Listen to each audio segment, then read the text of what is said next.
예. 비켜줘야 되죠. 반갑습니다.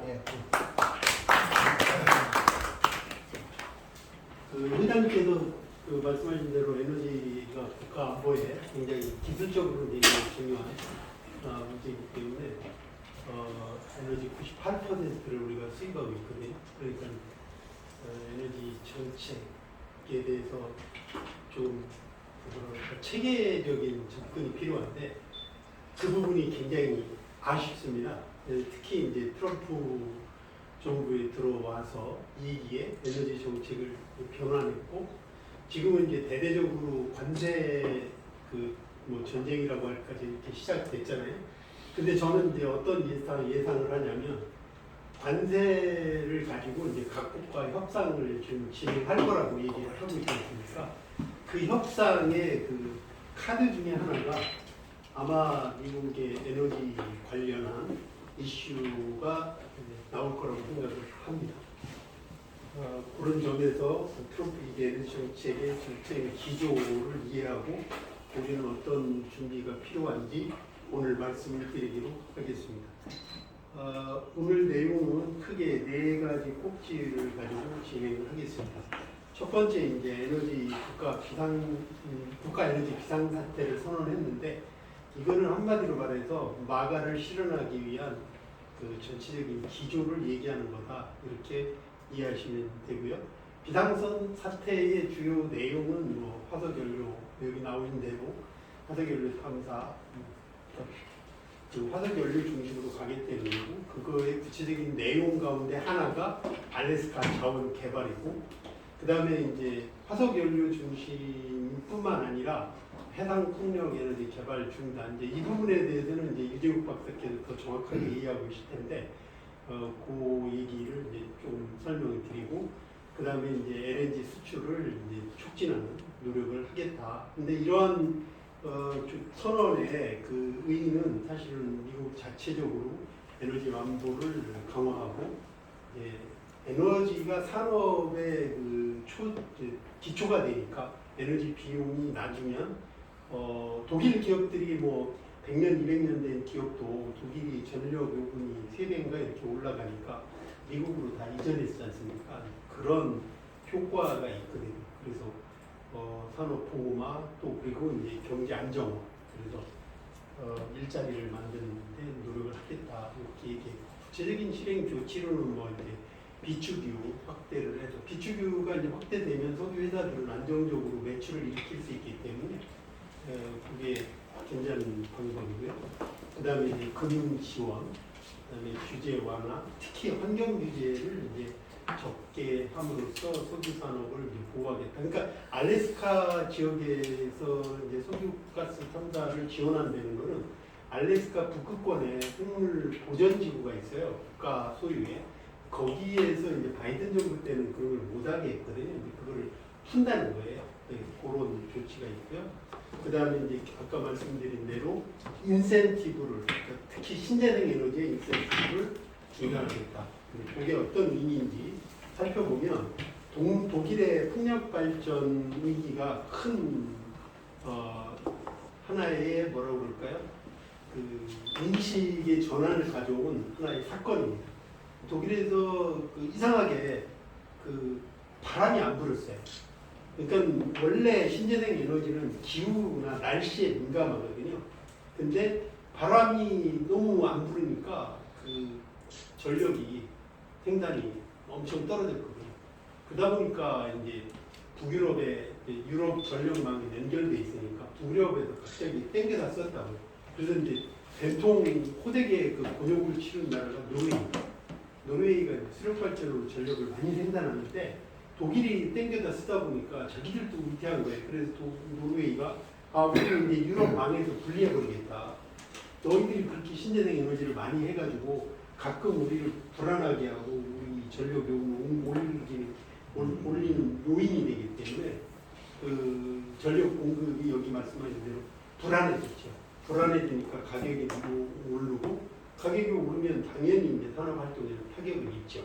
독일이 구체적인 예입니다. 대표적인 사례고요. 그래서 이제 미국의 사례를 보면 99년에 전력 생산한 그 에너지 믹스하고 23년하고 가장 큰 차이점은 이제 뭐 석탄이 굉장히 축소된 부분이 있죠. 그거는 뭐 이것 때문에 석탄이 축소되기 때문에 기후변화 협약에서 온실가스 저감 목표를 달성한 국가는 미국밖에 없어요. 유럽이 그렇게 떠들어댔어도 자기들은 수단이 없습니다. 신재생으로 아무리 한다고 해도. 근데 미국은 석탄 화력을 LNG로 바꾸고 이제 천연가스로 바꾸면서 그 목표를 달성했거든요. 그래서 여러분 뭐 언론에서는 그런 얘기를 안 하는데 트럼프가 기후변화 탈퇴를 재탈퇴를 한 이유가 뭐냐면 너희들은 약속하고 안 지켰는데 우리는 했잖니. 근데 왜 우리가 너희들 발목을 잡혀야 되냐. 이런 입장이거든요. 그래서 그런 실질적인 모습을 봐야 되는데 그런 부분이 굉장히 아쉽고요. 이제 놀라운 점은 이 그래프에서 여기 보면 신재생 에너지가 미국이 전력 생산에서 21%를 넘어갔어요. 그 신재생 에너지는 간헐적이고 그러니까 불규칙하거든요. 그리고 수요에 대응하는 능력이 없습니다.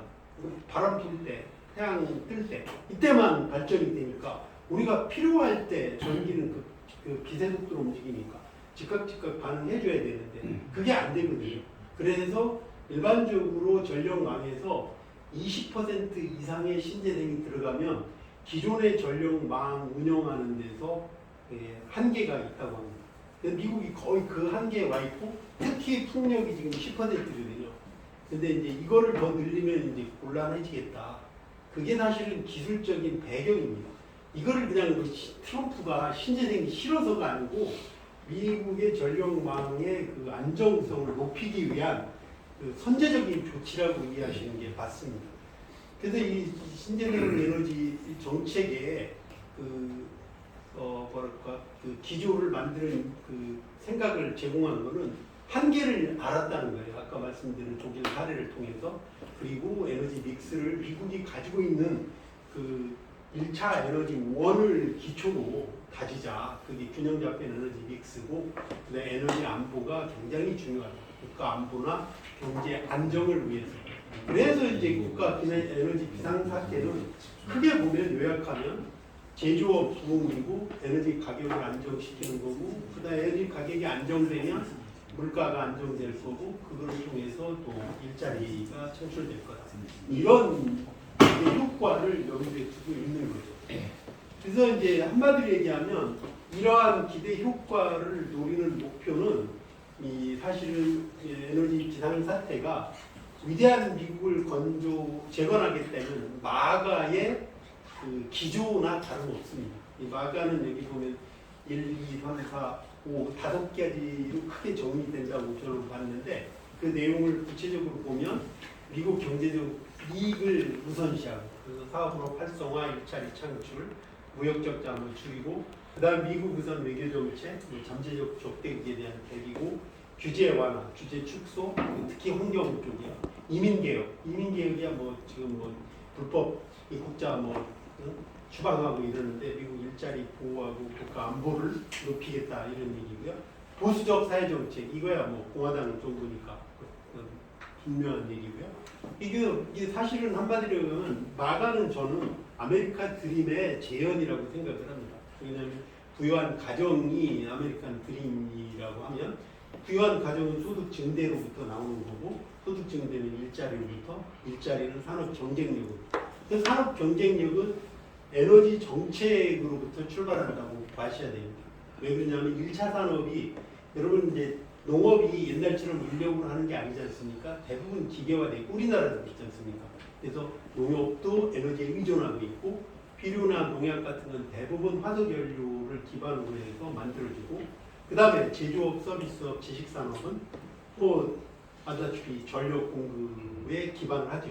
그 다음에 또 데이터 센터 같은 데는 물이 없으면 안 되니까 그게 자원이 되는. 근데 이런 측면에서 보면 미국이 그러면 정말 에너지 비상사태를 할 정도냐? 산업용 전기요금을 보면 미국이 전 세계에서 가장 쌉니다. 그렇기 때문에 굳이 뭐 이런 것까지 할 필요가 있느냐고 현실적으로는 그렇게 말이 나올 수 있습니다. 이 그래프에서 제일 안타까운 게 우리나라가 세계에서 두 번째로 전력요금이 싸다는 거예요. 이거는 우리나라 에너지 정책의 실패를 입증하는 자료입니다. 한전 적자 뭐 200조 넘어 거의 300조에 될 겁니다. 그 다음에 뭐 가스공사 적자 뭐 한 50조, 60조 이렇게 이게 다 나중에 이제 어떻게 처리할지 모르겠어요. 아무튼 그 이제 여담이고요. 그래서 이거 보면 미국이 굳이 뭐 국가 에너지 비상사태를 선언할 정도는 아니라는 판단이 들 수 있는데 사실은 미국의 미래 전력 수요를 생각하면 안심할 상황이 아니라는 거죠. 전력 수요 예측을 보면 앞으로 2030년까지 4,800에서 5,000 테라와트 아워의 전력이 필요한데 그러면 현재보다 약 500 테라와트 정도인데 500 테라와트 정도가 어느냐 그러면 우리나라 23년 전력 소비량이 557 테라와트니까 상당한 규모라는 것을 아실 수 있을 겁니다. 근데 이 수요 증가는 어떻게 해서 예측되는 거냐면 산업 부분, 기존의 산업 부분, 그 다음에 데이터 센터가 굉장히 크죠. 그리고 이제 독일 기업이나 우리나라도 뭐 현대제철이 미국으로 간다고 하지 않습니까? 그런 리쇼어링하는 그 제조업들이 또 추가 수요가 있을 거고요. 이렇기 때문에 미국은 전력을 선제적으로 확보해야 될 필요가 있는 거죠. 그 이유는 저는 미국의 패권에 있다고 봅니다. 미국의 패권은 크게 세 단계로 전환했는데 첫 번째 달러 패권이고요. 이거는 근본위제의 달러였고 그 다음에는 에너지 패권인데 에너지대는 이거는 페트로 달러였습니다. 근본위제를 포기한 이후로 원유 수출입 거래를 달러로 결제하도록 함으로써 에너지 패권을 통해서 미국 달러가 유지됐죠. 근데 앞으로는 디지털 패권으로 갈 거라는 거죠. 디지털 패권이라는 건 디지털 자산을 가지고 근데 이거를 뒷받침하는 건 암호화폐입니다. 놀랍게도 뭐 비트코인이라든가 이더리움이라든가 리플이라든가 뭐 여기 다 테더라든지 뭐 이런 암호화폐들 지금 주요한 암호화폐를 나열했는데요. 근데 이런 거는 에너지 패권까지는 스위프트 시스템 안에서 달러 결제를 지원했기 때문에 체제가 유지됐거든요. 그런데 이제 앞으로는 이게 블록체인으로 넘어갈 거라는 거죠. 블록체인 기술에 기반해서 그 디지털 자산을 확보하게 되는 거죠. 근데 이 부분은 또 다른 측면에서 보면 중앙 집중식 금융 그래서 이거는 웹 2.0의 플랫폼에 기반한 중앙 집중식 그러니까 은행이나 중간에 신용을 담보하는 기관이 필요한 거예요. 거기에서부터 이제 이런 게 필요 없는 탈중앙화된 디파이 금융이라고 하는 이 금융으로 가는데 이거는 개인 대 개인이 즉각적으로 거래할 수 있는 그리고 전 세계 누구나 거래할 수 있는 지금 웹 2.0 시대에서는 모든 정보나 뭐 이메일이나 모든 정보가 국경을 넘나들 수 있거든요. 유일하게 넘나들지 못하는 게 화폐입니다. 왜 달러를 미국으로 송금하려면 적어도 하루는 걸리지 않습니까?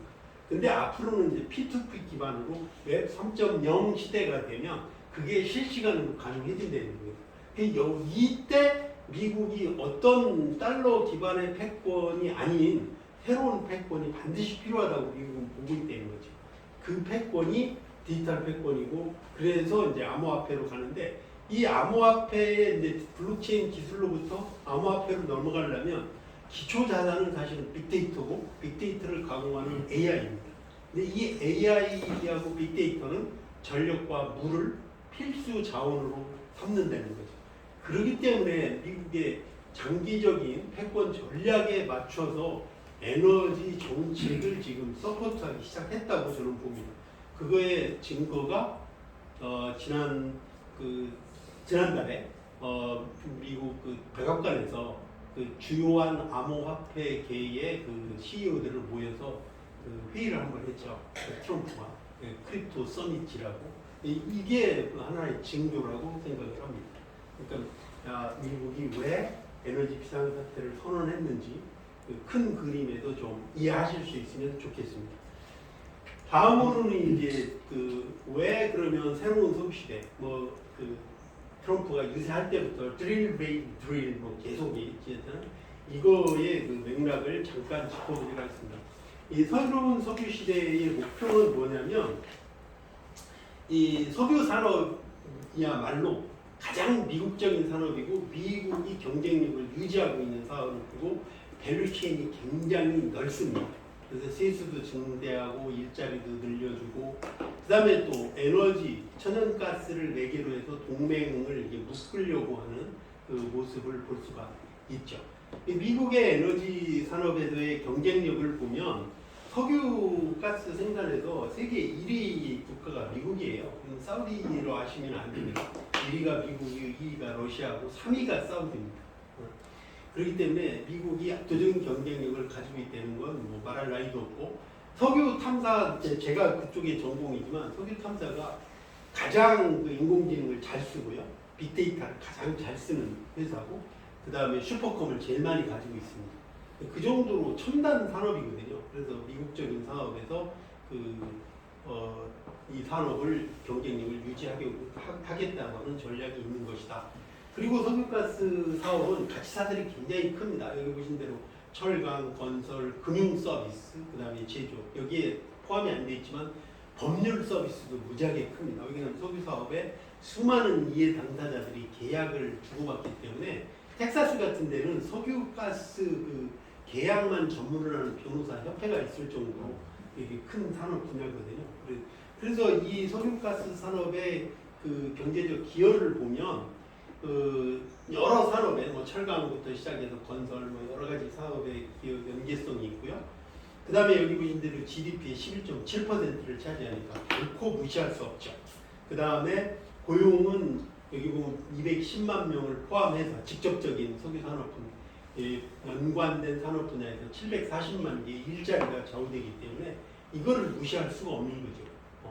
그리고 일부 주에서는 GDP의 한 30% 노스다코다 같은 경우에요. 그 쉐일가스로 개발해서 노스다코다가 사실은 뭐 큰 뭐가 없는 동네였는데 쉐일이 터지면서 그냥 붐이 일어났으니까요. 그래서 이 석유 산업을 보호하겠다라는 의지는 경제적인 효과가 굉장히 큰 것이다.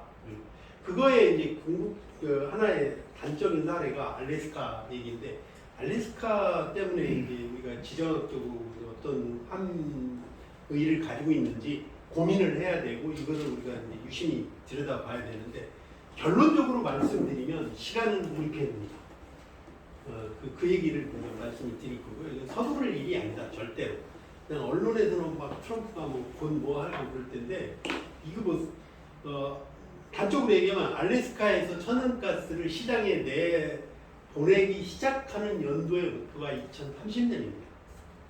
그러니까 트럼프 2기 안에 완공되지 않을 수도 있는 일이에요. 그러니까 서두를 이유는 절대 없습니다.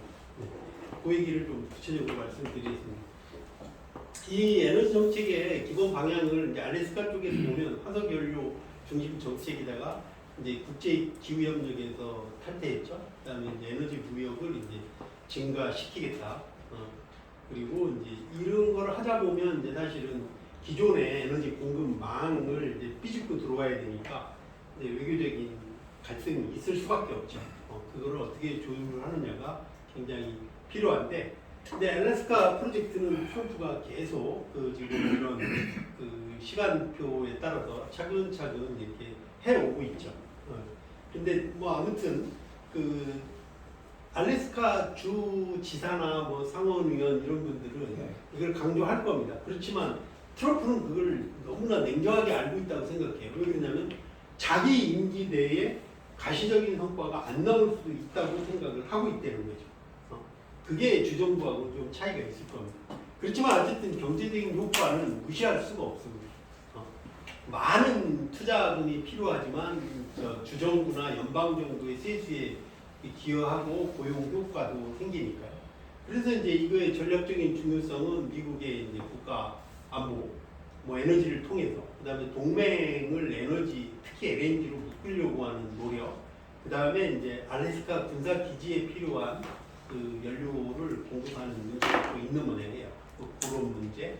그다음에 이제 LNG 시장의 장악력. 그러니까 일반적으로 우리가 카타르 얘기하는데 카타르보다 미국 LNG가 특히 이제 알래스카 같은 경우에는 20% 정도 싸다고. 지금 현재도 사실은 쌉니다. 파나마 운하를 통과해서 긴 거리를 항해해 오는데도 한 20% 싸요. 그리고 가스공사에서 최근에 이제 미국하고 협상할 때 얘기를 조금 들어보면 굉장히 좋은 가격 조건을 제시한답니다. 그 이유가 이제 분명히 있는데 그거야 이제 한국 시장이 워낙 크기 때문에 그런 요소도 있죠. 어쨌든 근데 이제 이런 엘래스카의 그 프로젝트는 크게 세 가지입니다. 가스 처리 공장, 파이프라인, 액화 시설. 근데 이제 제일 문제가 되는 게 파이프라인 건설입니다. 여기에 우리 건설 회사가 들어갈 수 있느냐?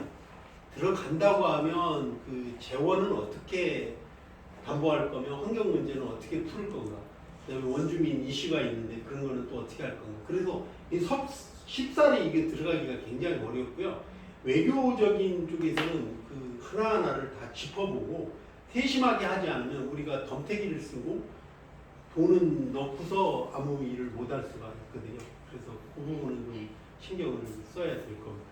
그런데 실제로 이 천연가스 파이프라인을 보면 여기 포인트 톰슨에서부터 풀브레이 두 군데가 이제 천연가스 공급지예요. 이 두 군데에 있는 천연가스를 남쪽으로 보내서 하는데 이 공사가 그렇게 쉽지 않습니다. 여기 다 영구 동토층이고요. 저 니키시키 하는데 푸드 인렛이라고 하는 바다를 또 통과해야 되거든요. 지금 현재 설계는 다 끝났어요. 그래서 저는 이제 차라리 그러지 말고 그 가스점 있는데 앞에 FSRU라고 해가지고 배에서 이제 처리해가지고 그 LNG를 만드는 그런 설비를 우리나라가 잘 만들거든요. 러시아의 그 북극권에서 활동하는 그 석유 시추선 이런 것도 만드는 경험도 있고 그래서 그거를 차라리 띄우자고 제안하면 어떨까 그랬는데 이 용량이 한계가 있더라고요. 그래서 그 옵션으로 근데 협상 차원에서는 그런 카드도 뒤밀어 볼 수도 있어요. 왜냐면 우리는 조선산업이 있으니까요. 그리고 그렇게 하면 이 파이프라인 얘기를 안 할 수도 있거든요. 그래서 협상할 때 우리 다양한 카드를 가지고 있는 게 맞다는 거죠. 네. 어쨌든 그 알래스카의 유일한 목표는 이겁니다. 아시아 시장에 진출하자는 거예요. 사실은. 그래서 생산한 거를 백화에서 한국, 일본, 대만, 태국 뭐 이런 데인데 지금 태국도 뭐 PTTP라고 태국 국영 석유회사 거기를 통해서 협상하고 있는 것 같고요. 대만은 여기 나오신 대로 600만 톤을 자기들이 구매 의향서를 제출했다고 그래요. 근데 우리나라는 아직 지금 어떻게 할지 모르고 있고요. 근데 이 양이 31년부터라고 돼 있는데 주진한 30년부터 가능하다고 얘기를 했거든요. 근데 그거는 누구도 장담할 수 없습니다. 석유 프로젝트는 진행하다 보면 항상 비용과 시간이 들어가는 게 일반적입니다. 그래서 이 약속대로 가기는 굉장히 어려운 부분이 있다라는 걸 염두에 두고 시간은 우리 편이라는 걸 명심을 하는 게 좋겠다고 생각합니다. 그 다음에 이제 환경적인 우려가 있어요. 여러 가지 생태계, 뭐 해양 생태계, 그 다음에 인프라 건설 이런 것들 때문에 만만치 않습니다. 이거. 특히 이제 적절한 보상이나 이런 것들이 가지 않을 거면 굉장히 심한 그 갈등에 휘말릴 수도 있죠. 그래서 이런 부분을 우리가 만약 참여를 한다 그러면 이 부분에 대해서 문제가 생길 때는 누가 우리를 보상해 준다라고 하는 그런 카드를 내밀어야 됩니다. 그렇지 않고선 우리가 들어갈 이유가 하나도 없죠. 네. 현재 상태는 기획 단계이고 그랜파른이라고 하는 그룹이 이제 자기들이 적극적으로 참여를 하겠다. 지금까지는 알래스카 파이프라인 공사라고 공적인 기업에서만 했는데 그랜파른이 들어오면서부터 이제 약간 이제 민간적인 그러니까 자본의 투자가 가능할 거라고 생각을 하고 있죠. 그 다음에 이제 그 파이프라인 액화 시설 뭐 이런 것들이 이제 지금 진행되고 있다. 그다음 운영 단계는 이렇게 된다.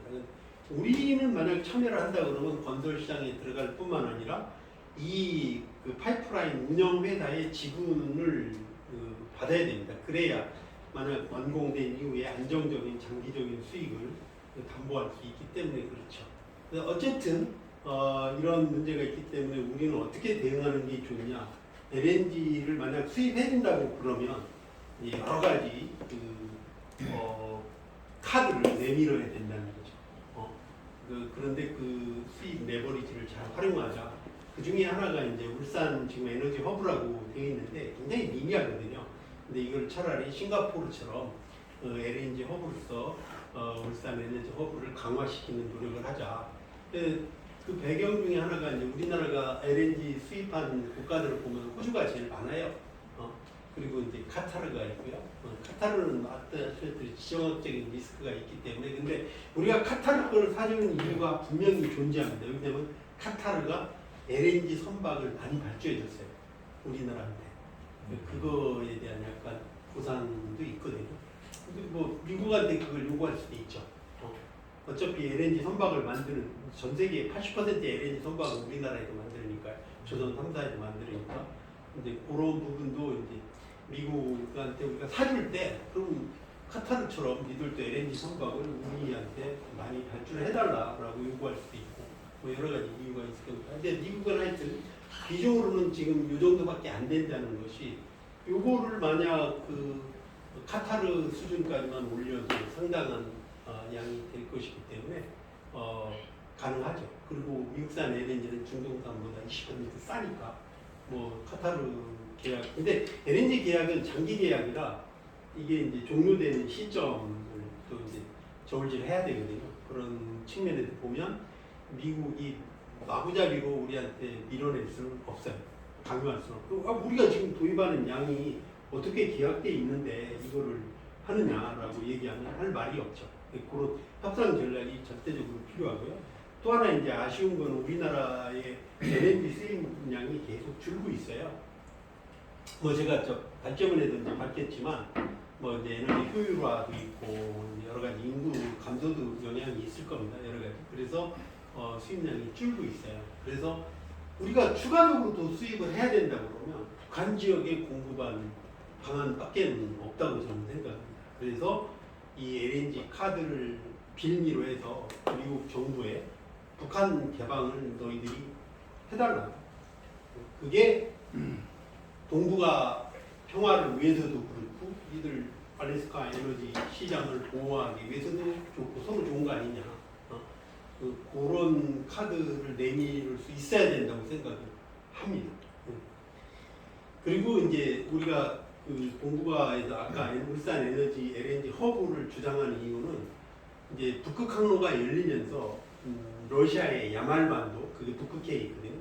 거기에서부터의 LNG가 북극 항로를 통해서 이 울산까지 와야 동남아시아로 가거든요. 그러니까 울산에 그 러시아 LNG도 모이게 할 수가 있습니다.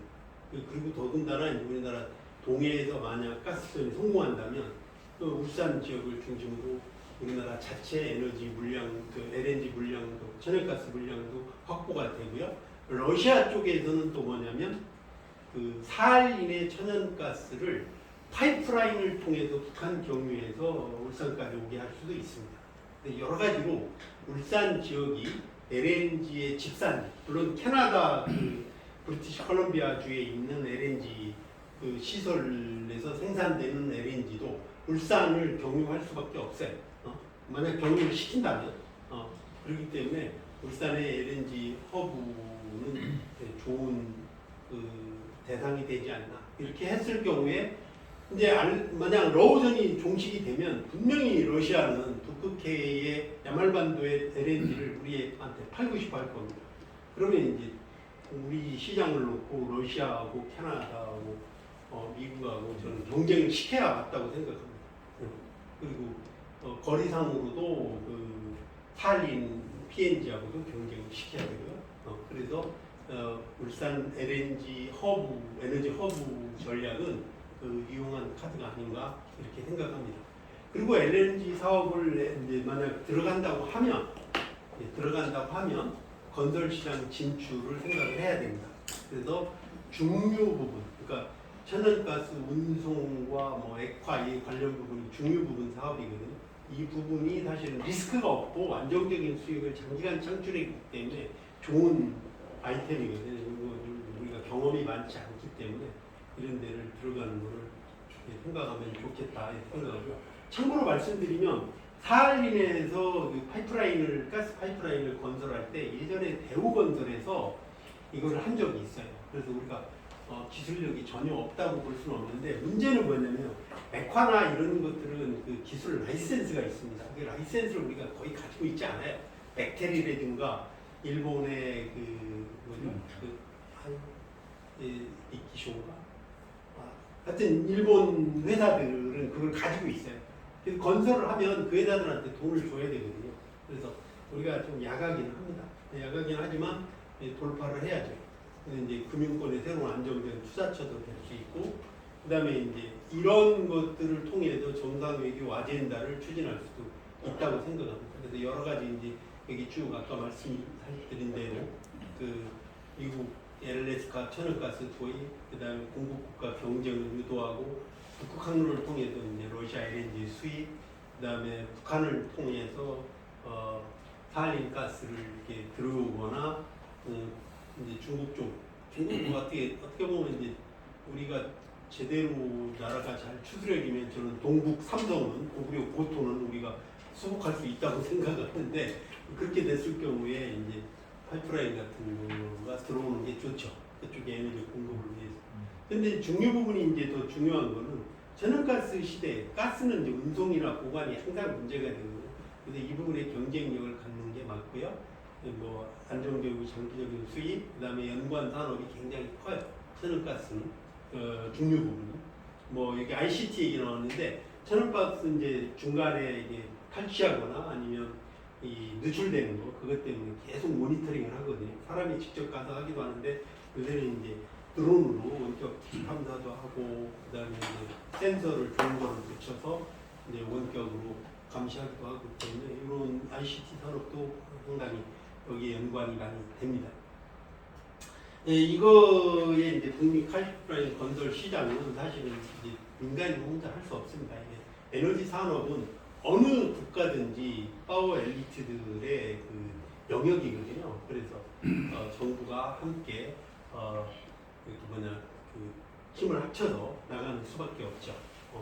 근데 그거의 대표적인 예가 미국, 일본이에요. 일본이 이제 옛날에 아베 총리 때 2014년 제가 이 자료를 옛날에 에너지 경제 아잠 에너지 기술 평가원에 있을 때 스마트 파이프라인 이니셔티브라고 해가지고 건설사하고 그 가스 회사하고 이런 프로젝트를 만들어보자 기획해보자 해가지고 했는데 되지가 않아요. 왜냐하면 이게 이런 그 중요 부분에 들어가려면 금융이 필요하니까 기재부가 필요할 거고요. 그 다음에 건설이니까 국토부, 그다음에 천연가스니까 산업부, 그죠? 그 다음에 이제 외교적인 문제가 있을 때 외교부 이렇게 전체적으로 조율을 해야 되는데 이거 조율하는 데는 사실은 청와대 경제수석이 제일 맞거든요.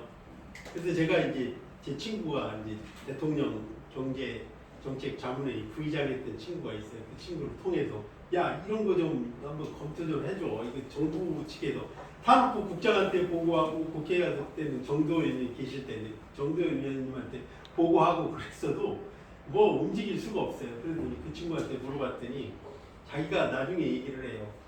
경제수석급 그 경제학자 3명한테 보여줬대요. 근데 계획은 좋은데 지금 그때 당시 이제 박근혜 정부 때 경제수석은 1호 행사만 막 쫓아다니느라고 이런 거 못할 거다 그러면서 꿈을 접으라고 그래서 그냥 그만둔 적이 있거든요. 근데 하여튼 일본은 이렇게 열심히 잘했어요. 요즘 시간이 많이 넘었는데 뭐 10분 안쪽으로 해서 정리를 좀 해주시죠. 거의 다 왔습니다. 빨리 하겠습니다. 네. 그 PNG하고 이제 그 울산 LNG 수급에 그 뭐 하여튼 제가 말씀드린 대로 협상을 서두를 필요가 전혀 없습니다. 러우전 종식도 있고요. 여러 가지. 그 다음에 PNG하고 LNG는 거리상으로 5,000km를 경계로 해서 아니면 이제 3,000km를 경계로 해서 LNG가 유리할 때가 있고 PNG가 유리할 때가 있습니다. 그 울산 LNG 허브가 이제 유의미하다고 생각하는 게 25년부터 40년까지 LNG 수요 예측한 것을 보면 여기 보면 아시아 시장에서만 증가하고 있습니다. 그래서 아시아의 공급량이 늘어날 거다. 그리고 우리나라는 이렇게 많은 양의 수입을 하고 있고요. 그 다음에 이제 그 LNG가 이제 선박에 연료를 쓰니까 부산하고 벙커링을 같이 하면 좋겠다. 예를 벙커링은 선박에다가 LNG 공급을 하는 거고, 이건 IMO에서 그 벙커유를 못 쓰게 해서 그렇습니다. 그래서 이제 그 친환경 연료로 대체하기 때문에 그렇고요. 부산과 울산은 이제 벙커링이 이렇게 있는데 지금은 미미하죠. 그다음에 이제 LNG 벙커링을 넘어서 울산이 좋은 게 이제 앞으로 암모니아나 수소를 만들어낼 수 있는 화학공업의 중심지이기 때문에 바람직하고요. 이제 모델은 싱가포르입니다. 싱가포르를 벤치마킹을 해서 하면 좋고요. 싱가포르가 좋은 게 이제 우리가 없는 게 이 거래소하고 금융 혁신입니다. 그런 부분에서 싱가포르는 이제 벌써 블록체인 기반의 무역 플랫폼을 해서 디지털 결제를 하니까 비용도 싸고 안정적이고 그 효율적이죠. 우리가 이제 블록체인 얘기하지만 실제로 LNG 허브를 통해서 블록체인도 같이 가는 게 맞다. 울산하고 이제 비교를 해보면 약점이 있는데 저는 이렇게 생각해요. 중동에서 오는 게 싱가포르에 보이고 북미 지역에서 오는 게 울산에서 모인다고 하면 이 두 지역 간의 수합 거래도 가능하다고 생각해요. 그래서 굳이 뭐 싱가포르하고 경쟁한다는 차원보다 싱가포르한테 배울 겸 서로 이렇게 협력하는 모델을 구상하는 것도 좋다고 생각합니다. 에너지 허브를 위해서는 이제 뭐 인프라도 많이 이제 터미널 같은 이런 탱크들을 되게 많이 줘야 돼요. 싱가포르에 지금 3분의 1 정도밖에 안 되기 때문에 대부분 넣어야 되고요. 그다음에 금융 쪽에 파생 상품 같은 거 다양하게 개발하고 트레이더를 많이 유치해야 되는데 젊은 친구들한테 이게 도전적인 일자리가 될 수 있죠. 트레이딩 하는 거. 그래서 에너지 허브 위에서 뭐 금융 생태계나 국제 협력, 정책적인 지원 이런 게 필요하다고 봅니다. 하여튼 이런 여러 가지 필요가 필요하고요. 그 다음에 이제 전력 수요. 미국의 전력 수요는 여기 보시다시피 AI를 넣으면 엄청나게 많은 전력 수요가 예치되고 그래서 원자력 발전소를 뭐 더 요구하지 않을까 미국이 그런 생각을 해봤는데 뭐 그 이적 박사 발제를 보니까 미국 애들은 전혀 고려하고 있지 않다고 해서 조금 뭐 근데 해외 시장을 공동으로 진출하는 건 가능하겠죠. 그래서 현재 제한된 이제 원자력 그 산업협회 자료입니다. 여기 보면 이렇게 돼 있는데 미국은 여기 없더라고요. 그러니까 이제 해외 시장을 미국하고 같이 진출하는 건 의미가 있어 보입니다. 우리나라의 건설은 이제 건설 능력이죠. 원전. 그다음에 한국의 약점은 이제 여러 가지 라이센스도 부족하고 뭐 국제 인증도 부족하고 여러 가지 설계 능력도 아직은 완전히 확보되었다고 보기는 어렵다고 저는 보거든요. 그런 측면이 있고 미국은 이제 또 우리가 갖지 못한 장점을 또 가지고 있고 그다음에 이제 미국의 약점이 또 있죠. 오랫동안 원전을 건설해 보지 않아가지고 공급망 같은 게 없고 그다음에 규제가 심하고 그러니까 비용이 많이 든다는 거. 그다음에 이제 SMR 얘기인데 사실 SMR은 이juk 박사 잘 아시는데 SMR은 그냥 듣기 좋은 소리라고 생각하시면 됩니다. 그리고 이제 공급망을 이제 협력해서 하는 거 그건 바람직하지 않느냐. 그다음에 이제 미국의 전력망이 문제가 있다. 노후화돼 있고 그다음에 정전 사고가 많고 그래서 이제 손실률이 많기 때문에 이거를 이제 업그레이드하는 사업이 필요하다. 이게 사실은 이거 바이든 때 이게 이 민주당 그 돈줄이었습니다. 이 사업이. 그러니까 하나도 그 건설 경험이 없는 저 전력망 사업 회사한테 밀어줬어요. 그래서 미국에서 언론에서 난리 나고 그랬는데 훔쩍도 안 하더라고요. 근데 아무튼 이거는 국가적인 사업이라는 건 틀림이 없습니다. 그래서 통전 인프라하고 배전 시스템을 이제 강화를 해야 되고 이러려면 사이버 보안, 뭐 재생에너지 아까 말씀드렸죠. 이게 통합하는데 기술적인 난제가 있고 그렇기 때문에 그다음에 인프라를 구축해야 되고 그래서 장기적으로 보면 이렇게 다양한 분야에 뭐 굉장히 많은 그 투자가 필요한 분야니까 우리가 전력망 개선 시간표에 따라서 그 에너지 협상에 나서면 좋겠다. 이게 제 제안이고요. 결론적으로 대행 제안은 말씀드린 에너지 LNG 도입을 레버리지를 극대화하자. 울산 에너지 허브를 강화하는 노력을 기울이자. 미국 전력 인프라 사업에 참여할 기회를 모색하자. 이게 제 주장입니다. 감사합니다. 장시간 아주 한 3시간 들어야 되는데 이거 공개하는 게 축약해서 듣느라고 이렇게 뭐 그런데 아무튼 뭐 질문이 계신 분들은 나중에 따로 개인적으로 질문하세요. 질문 저기에서 이분 원장님들께서 다 했는데 오늘도 토론하시는 분들이 유명하신 분들이 많이 나왔기 때문에 아무튼 뭐 많은 걸 짚은 것 같습니다. 저거에서 그래서 일단은 그 질문이 있을 때도 토론하시는 분들의 먼저 말씀을 들어보고 그리고 또 프로에서 나오는 질문을 받도록 하겠습니다. 우리 이재민 교수님부터 먼저 한번 간단히 하시죠. 네, 되겠습니까? 네? 듣고 싶은데 그냥 하세요.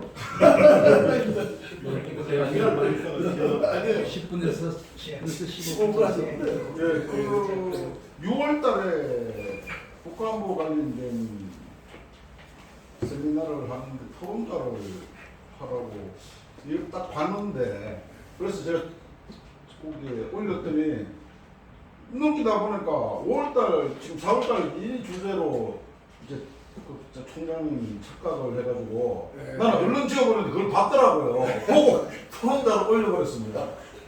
그래서 이건 뭐 참 제가 오늘 교수님 박 교수님 이 교수님 보면서 지구 환경과학과인데 이런 류의 논문을 또 시도했다는 자체도 저는 참 존경스럽고요. 원장님 말씀대로 이쪽에 원장님 제로라고 했는데 저는 마이너스 많이 더 내려가야 됩니다. 그런데 일단 뭐 자이든 타이든 간에 제가 토론자로 지적을 받아가지고 녹화 고민을 했습니다. 그래서 별로 관심도 없지만은 해양저강연구회에서 하는 세미나에도 참석하고 해가지고 이 교수님 골탕을 좀 먹이려고 그랬더니 교수 제가 모르니까 모르겠습니다. 오늘 이런 자리에 오게 돼서 자랑스럽고요. 또 원장님은 작년에 연말에 배웠는데 이런 토론을 하게 해주셔서 감사드립니다. 이론과 실제라는 말이 있는데 어떤 면에서는 교수들, 오리지널 교수들은 전부 입으로 가지고 하잖아요. 따지고 보면 국정원 출신들에서 일하는 분들은 실제에 강한 분 그런 게 아닐까. 액션 표현에 강한 분이 아닌가 그런 이제 생각을 하면서 저도 평생을 이제 군대에 있었으니까 그렇다고 제가 뭐 상위직에 오르지는 못했습니다. 저는 예비역 육군 소령이고요. 원래 그 인생 79레이라고 그러는데 그렇게 뭐 중국의 어느 시인이 70살 살기를 원하는데 그 사람은 56살에 죽었더라고요. 지나고 보니까 참 세월이 빠른 것 같습니다. 내년이 저희들 인간 50년 행사를 하거든요. 저는 3, 4년에 13기로 인간을 했습니다. 저는 초등학교 선생님 있을 때 우리는 어떤 교수를 해야 될 것인가. 그 다음에 주한미군의 입지. 아니한 말로 야 너네들 내 말을 안 먹게 들어가면은 일본에 한 5, 6개월 빼놨다가 말 잘 들으면 집어넣는 이런 것까지 이제 생각하면서 제가 말씀을 한번 드려보려고 합니다. 국제정치가 현실주의와 이상주의가 있다면 어떤 면에서는 윌슨 대통령이 그 시기에는 뭔가 미국이 세계를 끌고 가기 위해서 이상주의를 끌고 가려는데 지금 와보면은 현실주의에서 제일 꼭대기에 지금 와 있는 게 트럼프 행정부 아닌가 그런 생각을 했거든요. 젤렌스키를 불러다 놓고 히토리오를 달라고 다 장면적으로 이야기했는데 그 자리에서 You have no card. 미국이 협상을 하는 일국의 대통령한테 그런 말을 한다는 거 그런 건 진짜 뭐 후한무치 아니겠습니까? 그런 사람들한테 어떻게 어떤 이상적이고 합리적이고 그런 걸 요구할 수 있을까요? 저렇게 그 권력을 독불장군처럼 흔드는데 한마디에 의견서 타는 사람이 없잖아요. 겨우 여러 가지 그 인생 역점서부터 하여튼 뭐 세계 저거까지 다 두루두루 말씀을 가지고 그 질문 내용을 지금 제가 보니까 2개 얘기했는데 하나 얘기하신 것 같아. 그 우리 이철 교수님이 발표하신 거에 시간 뭐 고양이 온다는 시간 초자할 필요 없다는 거에 대한 거하고 효과가 되게 극대화됐습니다. 이따가 답변을 해주시면 될 것 같고, 두 번째로 우리 이재국 박사님이 우리가 예. 이제 토론 말씀드리는 거 지금 이제 뭔가 전기 분야에는 전문가시기 때문에 내용적으로 해서 지금 요 에너지가 지금 굉장히 많이 쓰이는, 결국은 AI라든지 이런 데이터 센터 같은 거 기본적으로 이거는 물이 없어서는 안 되는 거예요. 데이터 센터는 전부 다 수력 발전소 옆에 있어요. 그래서 거의 일반, 그래서 그리고 왜냐하면 전기를 갖다 값싸게 얻어야 되기 때문에 그런 그 아주 그 크리티컬한 조건이 있는 것이죠. 그래서 자, 우리 유 박사님 말씀을 한번 듣도록 하겠습니다. 네, 네. 안녕하세요. 전 국회 입법조사처에서 있고요. 전기만 하는 것은 아니고요. 저는 에너지 시스템 전체를 다 모델링도 하고 뭐 이제 다 하고 있고요. 뭐다 하고 있는데, 제가 좀 오늘 좀 이렇게 뭐 2차, 그러니까 전기는 2차 에너지라고 불리는데 2차 에너지 좀 설명 빠진 것 좀 설명을 좀 드리겠습니다. 그리고 저의 토론의 논조는 사실은 낭만을 버려야 된다는 겁니다. 낭만으로 지금 버려야 되고, 가슴이 웅장해지는 얘기에 자꾸 쫓아가면 우리가 지금 어디로 간지 모르고 알려 들어간다, 이제 좀 그런 얘기인데요. 사실은 우리나라는 지금 부존 자원이 없습니다. 부존 자원이 없다 보니까 우리가 항상 1차, 그러니까 석유, 가스 이런 것들에 대한 그 확보를 위해서 에너지 안보가 늘 중요했고, 에너지 안보는 두 측면입니다. 하나는 실제로는 봤을 때는 이렇게 공급 없이 계속 중단 없이 공급받아야 된다는 그 측면. 또 다른 하나는 값싼 에너지입니다.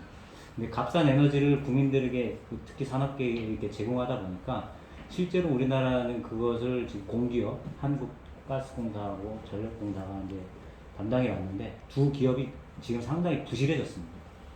민간 기업 같았으면 진작에 지금 부도나고도 남을 지금 상황이었는데 그냥 겨우 지금 끌고 가고 있는 상황입니다. 그런 와중에 좀 우리나라는 그런 어떤 전기, 그 다음에 가스가 가공된 전기 이렇게 지금 있다 보니까 주로 우리나라에 있는 전문가들이, 에너지 전문가들이 다 전력과 관련된 뭐 전력 수급 기본 계획 짜는 걸로만 다 지금 치중되어 있거든요. 그래서 예를 들면은 뭐 에너지 정책 하면은 다 전력 정책입니다, 대부분.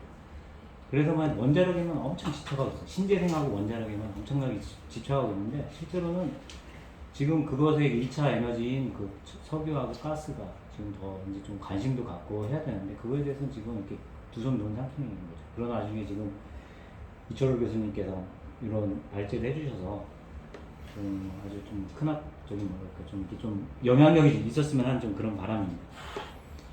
근데 이제 원자력이 좀 많다 보니까 이철호 교수님도 원자력을 넣고 우리 미국과 손을 잡자, 그렇게 하면은 마치 뭐가 있을 것 같다 이렇게 했는데, 실제로는 미국은 지금 트럼프 대통령이 지금 집권을 했어도 여전히 새로운 신규 원전 건설 계획이라든가 이런 건 지금 제로입니다. 이런 것에 대해서는 실제로는 그것 제로고요. 여기에서 우리가 어떤 것을 얻을 수 있을지 좀 그런 문제고, 또 하나는 이제 민간 국가라고 하는 뭐 그런 게 좀 발효됐죠. 15일부터 뭐 이렇게 했는데, 그 배경이 또 무엇인지도 한번 좀 쭉 봐야 되는데, 얘기는 우리가 지금 보안 취약으로 지금 했다고 하지만 실제로는 우리 그 보안 취약이라고 얘기를 했고, 그런데 왜 취약하다는 거에 대해서는 지금까지 사례 발표를 한 번도 없었는데, 우리나라의 경우에는 2케이스인가를 얘기해 줬습니다. 이런 케이스를 보니까 너희들이 민간과. 근데 그 2케이스를 가만히 들여다보면은 그게 우리나라 원전의 핵심 기술하고 좀 관련되어 있는 부분이거든요.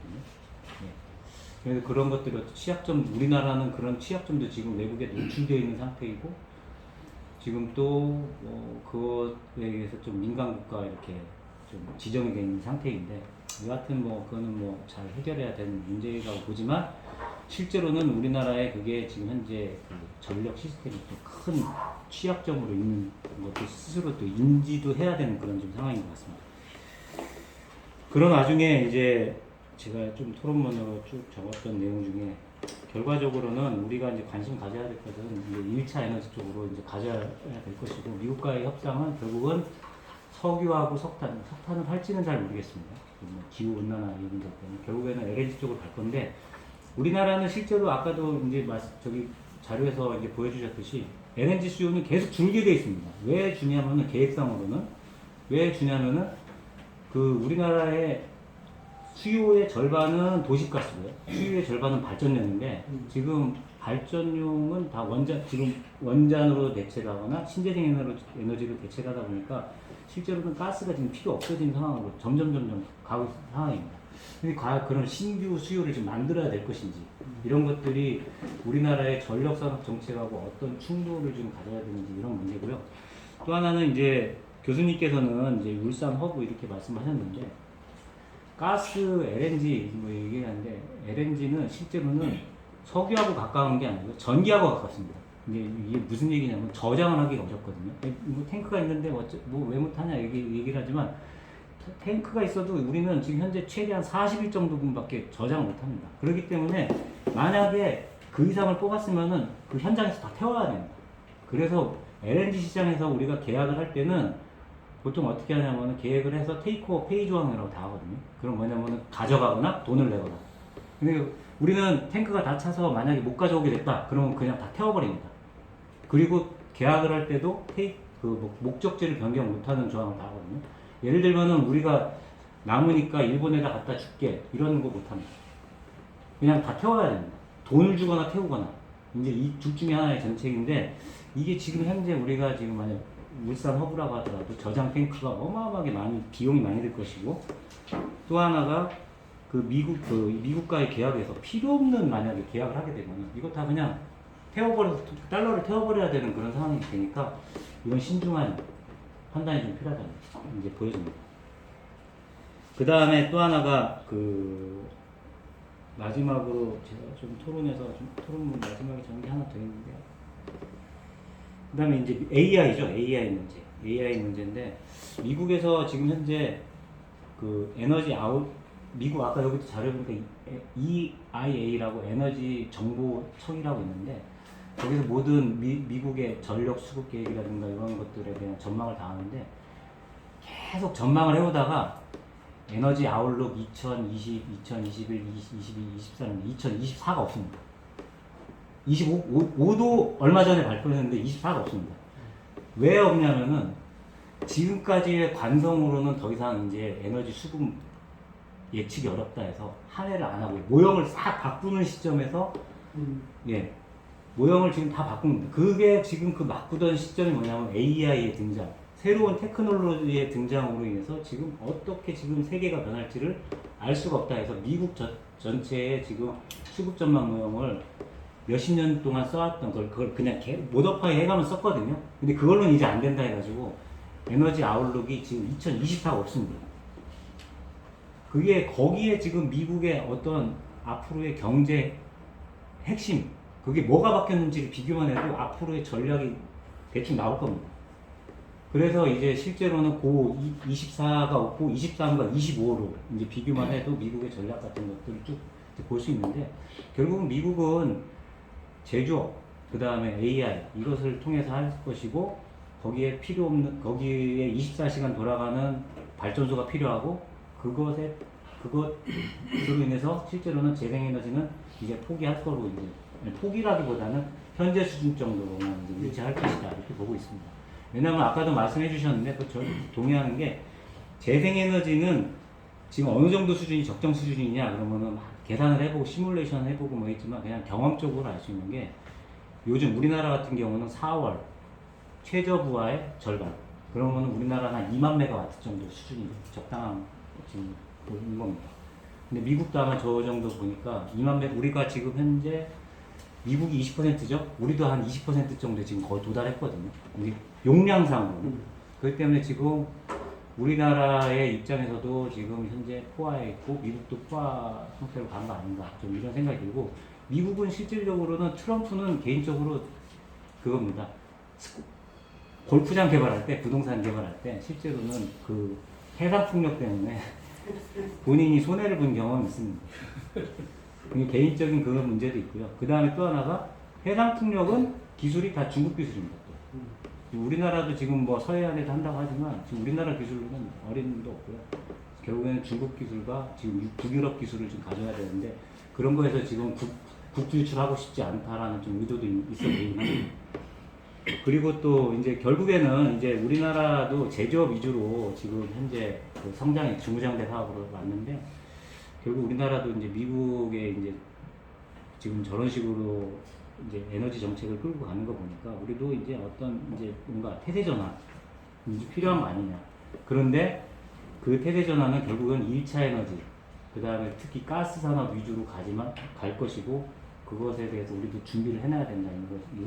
다만 이제 우리나라도 현재 에너지 정책에서 이제 원자력 정책과 재생에너지 정책이 어디로 가느냐에 따라 LNG 산업은 확 죽을 텐데, 미국은 LNG 산업을 지금 부흥하려고 하고 있고, 이걸 지금 어떻게 균형을 맞춰야 되느냐 하는 것이 이제 관건이라고 지금 보여집니다.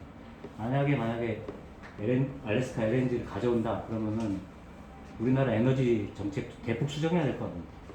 특히 원자력, 재생에너지 다 수정해야 됩니다. 그런 측면에서 봤을 때는 좀 우리가 앞으로도 긴 안목에 플랜 A, B, C를 다 만들어야 되지 않을까, 좀 그런 생각으로 좀 저희 토론을 마치겠습니다. 이상입니다. 그에 대한 지적과 앞으로 우리가 지금 1차 에너지하고 2차 에너지 관련해서 많은 대책을 세워야 된다고 말씀했습니다. 자, 그럼 끝으로 그럼 저기 우리 김찬도 박사님. 예. 장시간 동안 하여튼 경청해 주셔서 너무 짧게 감사드리고, 해주세요. 하여튼 10분 이내로 제 다른 여러 가지 어떤 의견들도 있지만 일단 제 발제 내용을 압축해서 발표하는 걸로 그렇게 하겠습니다.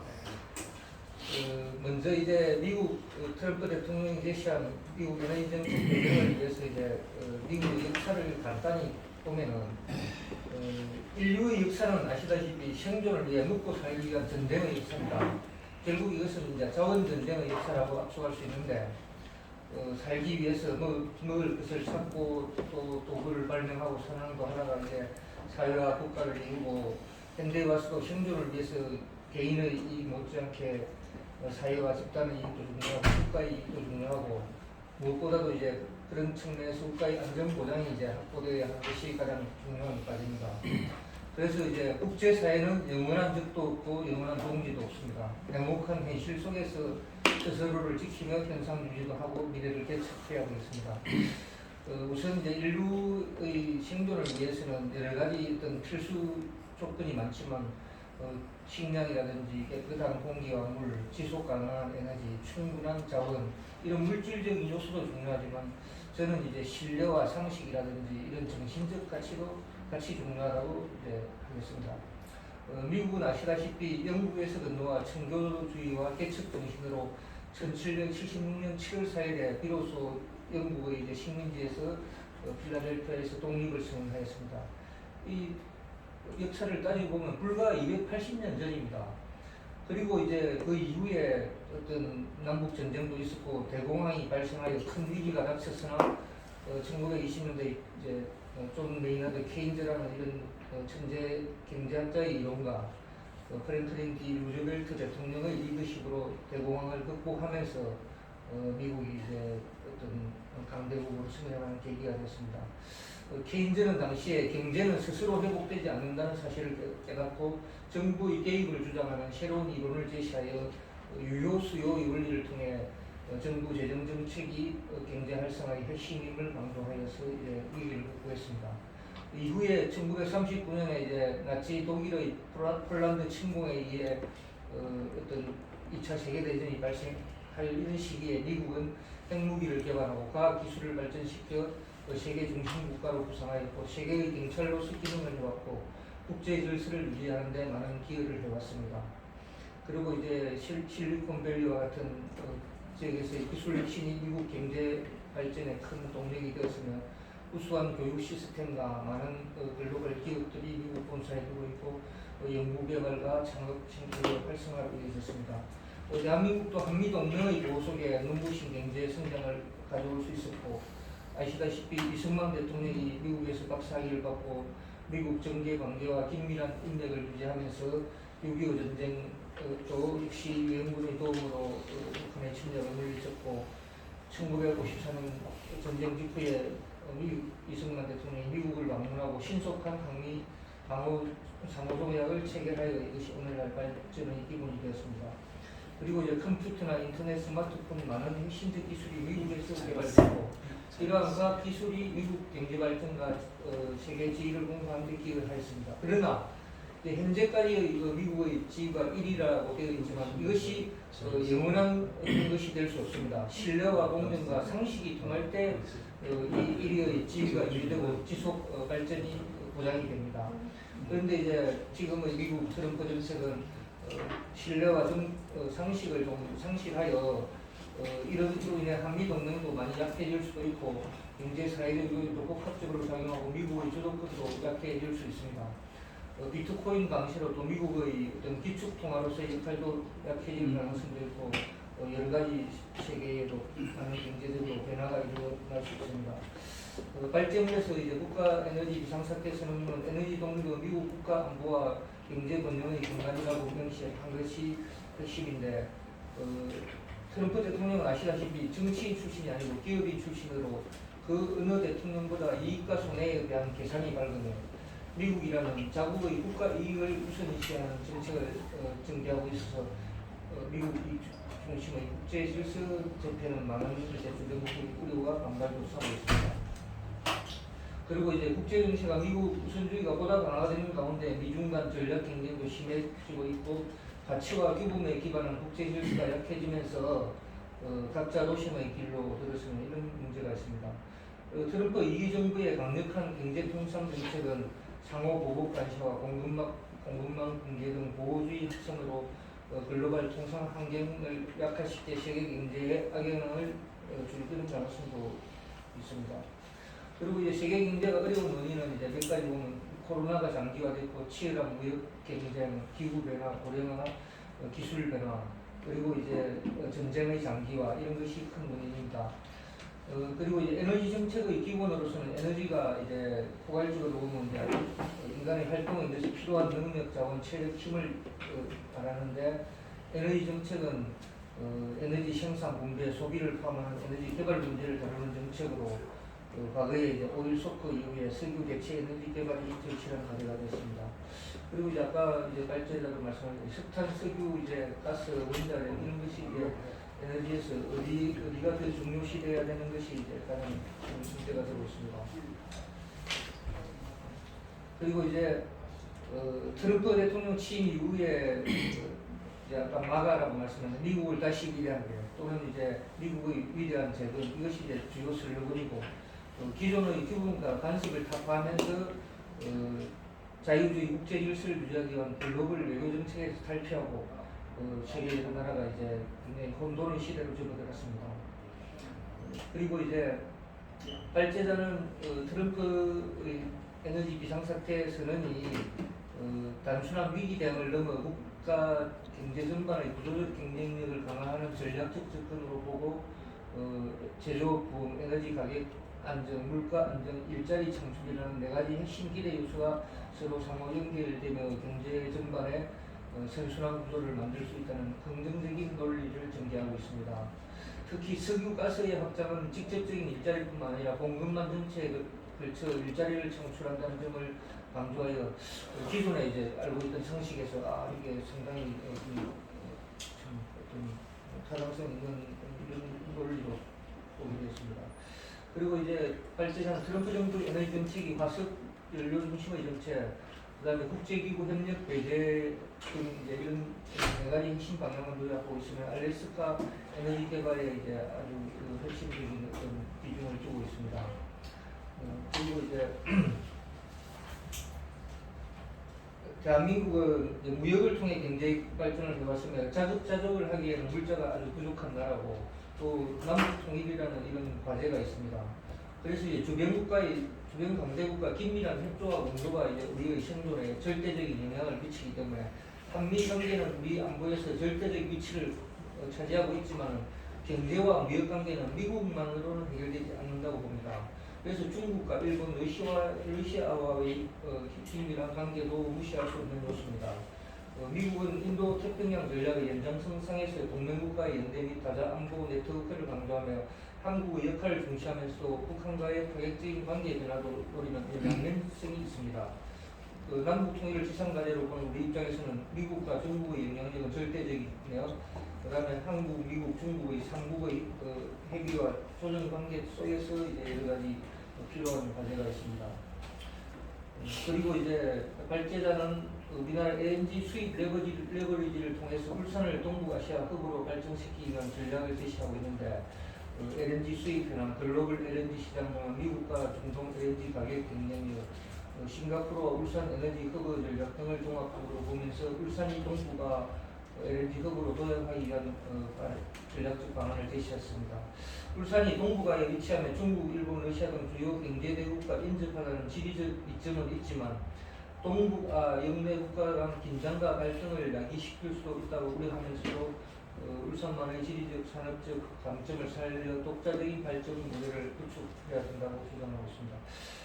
울산이 성공적인 LNG 허브로 발전하기 위해서는 이제 인프라 확장이나 안전성 확보, 경쟁력 있는 서비스와 기술 혁신이 필요하며 현재의 여건으로 볼 때는 저장 시설이라든지 인프라 이런 등이 아직 좀 부족하고 정책적 지원도 이제 여러 가지 좀 부족함이 아직 많이 있습니다. 그래서 그 다음에 현실적으로는 또 정치적으로 동남권 지역 개발에 대한 민주당의 전폭적 동의도 필요하다는 현실적 문제도 검토해야 되겠습니다. 예를 들자면 뭐 여수 같은 경우하고 울산하고 어떤 차이점이 있는지 하여튼 뭐 예를 들자면 민주당에서는 뭐 여수나 이런 쪽으로 이걸 유치하자는 이런 입장도 있을 수 있다고 봅니다. 그리고 이제 문재인 정부 정책이 이제 탈원전, 탈원소, 친환경으로 요약되는데 어쨌든 이제 이 말하자면 탈원전 정책이 대체적으로 이제 어떤 좀 실패했다고 많이 보고 있고요. 그다음에 이제 세계 여러 곳에서 한국의 원전 기술을 인정하고 있고 여러 가지 어떤 국민 먹거리나 이런 어떤 측면에서 볼 때는 이 원자력을 무시할 수 없다고 봅니다. 그리고 트럼프의 에너지 정책은 타격 정책은 한국 경제에 긍정적인 영향도 미치며 부정적인 영향도 동시에 미칠 수 있습니다. 친화석 연료 정책은 한국의 정유, 석유화학, 조선비, 플랜트 사업에 긍정적인 영향을 미칠 것이고 또 해당 산업의 성장과 일자리 창출도 연결되고 화석연료 중심 정책은 한국의 에너지 수입을 확대하고 관련 산업에 긍정적인 영향을 줄 수 있지만 친환경 산업의 발전에는 장애가 될 수도 있습니다. 따라서 이러한 정책 변화에 효과적으로 대응하기 위해서는 전략을 마련해야 될 것이며 원자력 발전 같은 경우는 지속 가능한 에너지 공급원으로 역할을 계속할 것으로 보이며 원전 사업의 미래는 아주 상당히 중요하고 밝다고 이제 보고 있습니다. 울산은 부산, 인천에 이어 제3의 항구도시로 대한민국 최대의 공업도시고 또 울산이 에너지 허브로서의 충분한 장점과 혁파성이 있지만 아까도 말씀드렸듯이 지역 균형 발전이라는 정치적 합의가 필요가 고용 안정이 우선이고 울산 조선주도 글로벌 경기 진출로 어려움을 겪고 있으며 외국인 노동자들이 많이 정리를 좀 해주셨는데 저희 우리 박재하신 지원 교수님과 토론자분들에 대해서 아까 이태원 교수님 무슨 뭐 효과를 극대화할 수 있는 방안이 있냐 그래가지고 조금 시니컬하게 물어보셨어요. 방안도 없으면서 발표만 하는 거 아니냐. 그 교수 그러지 마라 이렇게 얘기하신 건데 한번 사실이죠. 저 원래 전공이 지구환경과학과라고 하니까 생각이 좋은데 석유가스 탐사 전공입니다. 그래서 석유가스 분야의 공부를 하다 보니까 이게 당연히 에너지 전체 문제를 보게 되고요. 또 에너지 문제는 아시다시피 국제 정치의 문제이기 때문에 국제 정치도 같이 공부를 했습니다. 그리고 이제 이재욱 박사님 말씀하신 대로 에너지 문제를 다룰 때 우리나라에는 지나치게 전력 중심으로 되어 있어요. 그래서 제가 그쪽 분들하고 좀 교류를 하다가 말은 이유 중에 하나가 이 양반들은 무지하게 카르텔적으로 움직이고 저 같은 사람은 그냥 양념이에요. 그냥 석유가스 분야 한 명 넣어주는 거고 나 여기에 속하면 안 되겠다 해가지고 거리를 두고 왔습니다. 전체를 보려고 노력을 하고 있고요. 그 말씀하신 대로 이걸 실행하자면 굉장히 여러 가지 난관이 있을 거고 더군다나 공기업이 부채 문제를 안고 있기 때문에 이거를 어떻게 돌파하느냐가 굉장히 어려울 겁니다. 그래서 제가 이 자료를 지금 외교안보연구원장하고 있는 최영찬 원장 제 후배거든요. 그래서 보여줬어요. 그랬더니 전체적으로 내용은 굉장히 좋은데 그래서 제가 그랬죠. 네가 그 자리에 있으니까 정부 차원의 이 공동 추진 협의체를 제안해봐라. 일개 부처가 다루기에는 벅차다. 그런 얘기를 했습니다. 그래서 뭐 이게 뭐 실행되거나 안 되거나 이런 거 차원에 말씀드리는 게 아니고요. 이제 이슈를 삼는 게 중요하다는 입장이고 학자가 할 수 있는 일은 실제로 그렇거든요. 그리고 아까 이제 유재욱 박사가 말씀하신 대로 신재생 정책하고 이제 어떻게 조율이 될 건가. 근데 특히 통역, 해상 통역 같은 경우는 이제 여기는 이제 국가정보, 국가안보를 생각하니까요. 그게 지금 2조 내지 3조 정도 예산을 지금 할당하고 있죠. 저는 이게 심각하다고 생각하는 게 서남 해역에 해상 통역을 중국 애들이 설치하면 당연히 거기에 방공망 센서를 붙일 거라고 저는 단언합니다. 제가 중국 전략가라면 그렇게 하겠어요. 그렇기 때문에 이거는 그냥 우리의 영공을 들여다볼 수 있는, 해상을 들여다볼 수 있는 센서를 중국한테 주는 겁니다. 그래서 저는 해상 통역은 절대 반대입니다. 그런데 거기다 돈을 쏜다. 그리고 중국 사업자들이 80% 정도가 들어와 있습니다. 그리고 해상 통역의 문제는 항상 거기서 생산된 전력을 해저 송전망을 통해서 육상으로 끌고 와야 돼요. 그 비용이 어마무시하거든요. 그걸 지금 한전이나 정부가 부담하는 쪽으로 결론이 나고 있는데 이건 예산 낭비가 이런 낭비가 있을 수가 없습니다.